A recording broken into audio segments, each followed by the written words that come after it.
بسم اللہ الرحمن الرحیم۔ السلام علیکم۔ ابن سکید عربی ادب کا جانا پہچانا نام ہے۔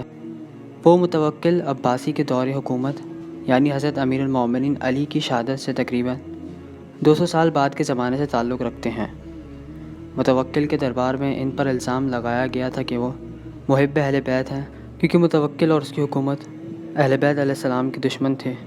اس وجہ سے وہ انہیں بھی سزا دینا چاہتے تھے، لیکن چونکہ وہ بڑے عالم فاضل شخص تھے، اس لیے حاکم متوکل نے انہیں اپنے بچوں کا استاد مقرر کر دیا۔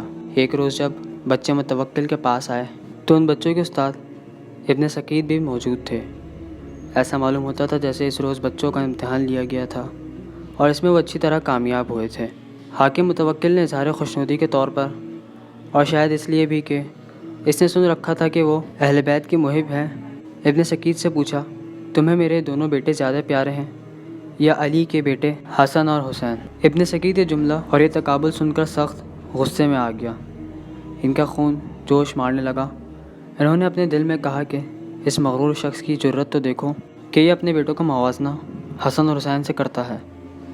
یہ غلطی میری ہی ہے کہ میں نے انہیں تعلیم دینے کی ذمہ داری قبول کی۔ پھر انہوں نے حاکم متوکل سے کہا، خدا کی قسم، علی کا غلام قمبر مجھے ان دونوں سے اور ان کے باپ سے کہیں زیادہ پیارا ہے۔ یہ سن کر حاکم متوکل نے کہا کہ ابن سکید کی زبان کاٹ دی جائے۔